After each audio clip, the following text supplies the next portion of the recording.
가장 뜨거운 이슈. 오늘의 헤드라인. 출발 새아침 헤드라인 인터뷰.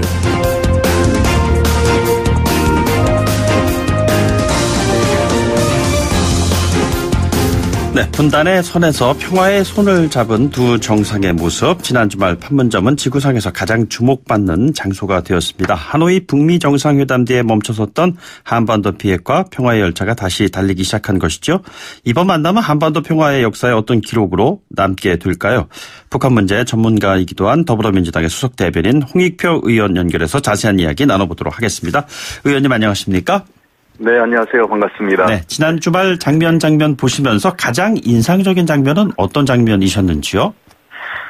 글쎄 한 두 가지 장면이 생각나는데, 네. 첫 번째는 트럼프 대통령이 지난번 그 4월 20일 4.27 판문점 회담 당시 문재인 대통령처럼, 북측 지역을 넘어가서, 잠시 넘어가서 다시 되돌아오는 장면이었고요. 그리고 나서 다시 그 세 분이 함께 한 자리에서, 모여서 말씀을 나누는 장면이 두 장면이 가장 인상적이었습니다. 예.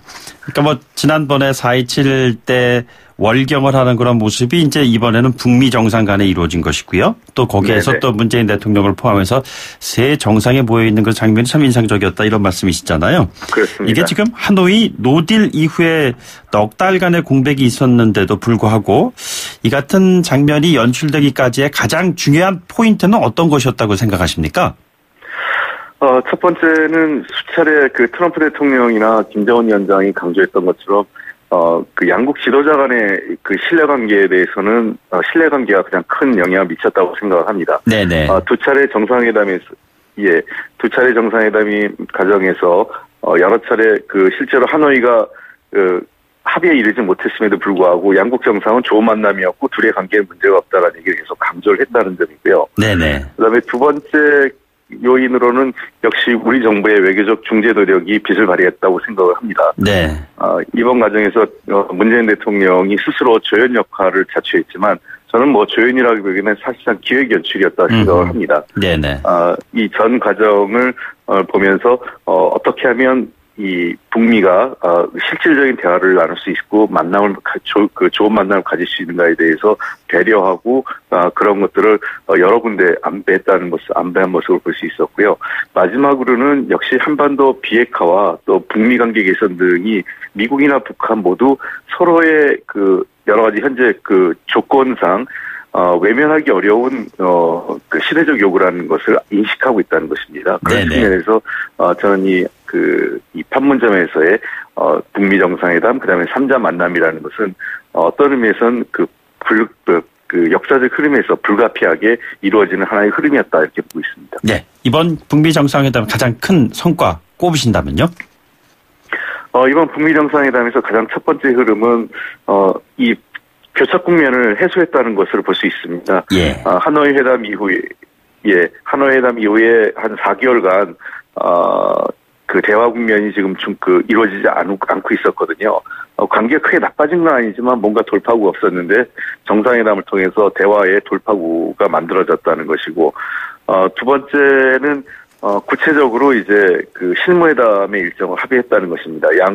양측이 대표를 선정해서 수준에 한 2, 3주 내에 곧 실무회담을 착수해서 논의를 이어가자라는 합의가 이루어졌고, 그다음에 하나 더 의미 있는 진전이라고 한다면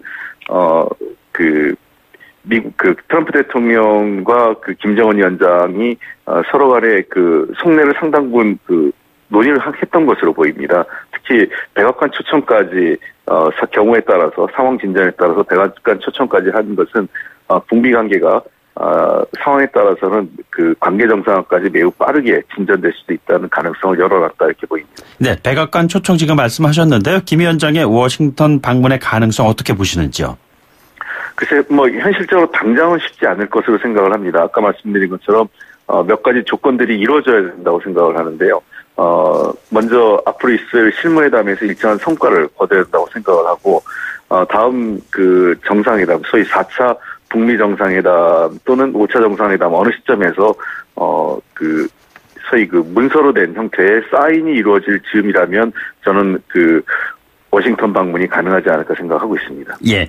의원님, 대체적으로 방송이라든가 언론의 보도는 긍정적인 부분이 많이 있습니다만 예를 들자면 NBC 방송 같은 경우에는 구체적인 비핵화 관련 진전은 이루어진 것이 없다. 그런 징후를 볼 수가 없다라고 이제 얘기를 했습니다. 자, 그렇다면 앞으로 실질적인 비핵화 협상으로 나아가려면 어떤 과정들이 필요하다고 보시는지요? 당연히 정상회담 만난 자리에서 당장의 비핵화의 실질적 진전이라는 것은 현실적으로 있기 어렵죠. 거기서는 네네. 큰 기본 원칙과 방향에 대한 합의고 그것을 채워나가는 과정이 실무회담이라고 생각을 합니다. 아마 앞으로 곧 전개될 실무회담에서 그러한 내용들을 채워나가야 될 것을 보는데요.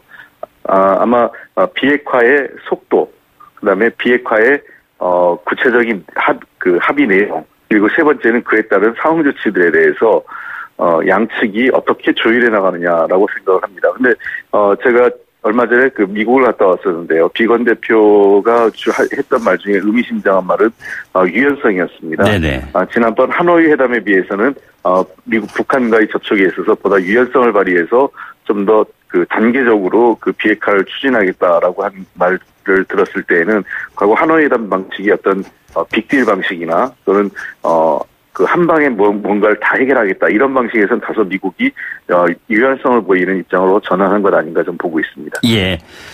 한반도 중재자 역할에서 문재인 대통령의 역할을 빼놓을 수가 없는데 이번에 남북미 3국 정상회담이 이루어지는 것이 아니냐는 기대가 있었습니다. 그런데 다소 참 아쉬운 부분이 없지 않아 있는데 말이죠. 문재인 대통령이 이번에 북미 두 정상회만 시간을 이렇게 좀 내준 이유는 어떤 것이라고 보십니까?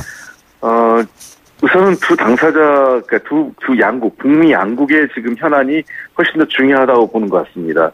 그러니까 이 한반도 문제라는 것은 남북 관계, 북미 관계가 선순환 구조를 이루어야 되는데 현재 교착 국면의 직접적인 요인은 북미 관계에서 비롯됐다 이런 판단을 하고 있는 것 같습니다. 네네. 북미 관계가 진전이 돼야만 남북 관계가 추가적인 진전이 이룰 수 있다는 판단하에 이번에 핵심적인 만남은 북미 관계를 중심으로 이루어져야 된다 이런 판단을 해서 양국 정상에게 상당 부분 주연을 할애했고요. 실제로 이 말씀은 한미 정상회담 직후에 문재인 대통령이 직접 이번 주역은 북미 두 정상일 거라고 얘기한 곳에서 이미 예고를 했다고 보고 있고요. 네네. 그렇다고 해서 제가 아까 말씀드렸지만 우리 대통령의 역할이 적었다는 게 아니라 우리 대통령이 전체적인 흐름에 있어서 이러한 것들을 기획하고 연출하는 역할을 했다고 저는 보고 있습니다. 예.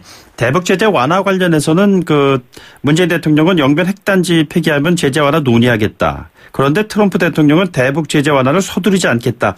약간 한미 간에 미묘한 온도 차이가 있는 것 같습니다. 어떻게 보시는지요? 저는 그렇게 보진 않습니다. 우리 대통령께서도 얘기한 것처럼 영변 핵시설에 대해서는 미국 내 전문가들마다 판단이 좀 다른데요. 네네. 최소한 50%에서 많게는 한 80% 정도까지 북한 핵 전체 역량에서 차지하는 비중을 보고 있습니다. 그런 측면에서 우리 입장은 영변 핵 영변 지역의 비핵화가 북한 비핵화의 전체 비핵화의 어떤 입구, 그러니까 되돌릴 수 없는 단계의 입구에 도달했다 이렇게 보고 있기 때문에요.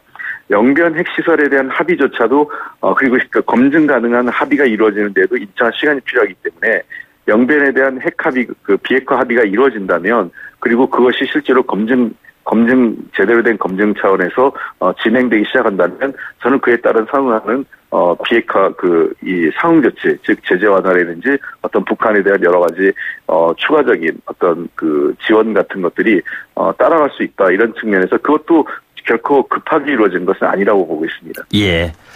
연결한 김에 의원께 국회 상황에 대한 질문 한 두 가지 드려보도록 하겠습니다.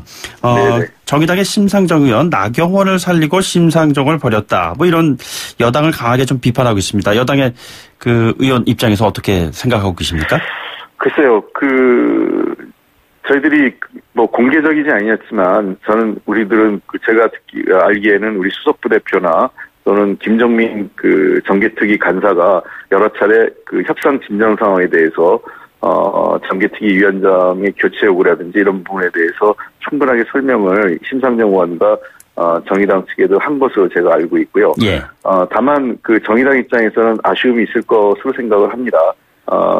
그러나 우리 이번에 과정에서 매우 힘들었던 것이 정개특위를 연장하는 것이 현실적으로 쉽지 않은 과정이 있었습니다. 국회의장께서 직접 안건을 상정해야 되는 문제부터 또 의결 정적수인 과반수를 다른 야당들이 이 문제에 대해서 이 자유한국당을 배제한 채 독자적으로 강행하는 것에 대해서도 사실 반응이 확실치 않은 상황에서 이인영 원내대표 입장에서 상당히 선택의 폭이 제한됐었고 그러다 보니까 전체적인 국회 정상화를 염두에 둔 자유한국당과의 협상이 불가피했던 측면도 있지 않았나 생각을 합니다.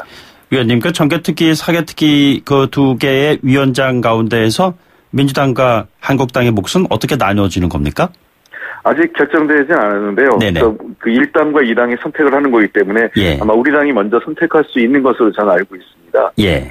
그래서 글쎄요, 어떻게 모르겠는데 정개특위 쪽 가능성이 좀 더 높지 않을까 이렇게 보고 있는데요. 그것은 아마 협상 과정을 좀 더 직접 나서고 있는 우리 원내 이인영 대표나 이원옥 사업부 대표 의견을 좀 더 확인해보고 판단이 될 것 같습니다. 현재로서는 아직 확정되지는 않은 상태로 알고 있습니다. 아마 오늘쯤 논의가 어느 정도 이 판단이 논의된 내용이나 또는 현실적 판단이 어느 위원장을 선택할지는 아마 보고가 있지 않을까 생각합니다. 확정되지는 않았지만 민주당 쪽에서 정개특위 위원장의 몫을 가져갈 가능성이 있다고 봐도 될까요? 가능성이 있습니다. 현재로서는요. 그런데 한국당 제외한 여야 4당의 패스트트랙 공조 지켜줄 수 있다고 보시는지요? 패스트트랙의 공조를 유지하기 위해서 지난주에 합의가 있었다고 봅니다. 만약에 그것을 일방적으로 또 우리가 강요했을 때 바른미래당이나 민주평화당이 끝까지 함께 해줄 것인지에 대해서 좀 저희들도 의문이 있었기 때문에 이번 합의를 통해서 다시 한번 전체적으로 4당이 패스트트랙은 계속 가야 된다는 큰 컨센서스가 있다고 생각을 하고 아마 정의당도 정개특위가 연장은 해야 된다는 측면에서 아쉬움은 있지만 이해하지 않을까 생각을 하고 있습니다. 알겠습니다. 오늘 말씀 여기까지 듣죠. 고맙습니다. 네, 감사합니다. 지금까지 더불어민주당의 홍익표 수석 대변인이었습니다. 2부에 돌아오죠.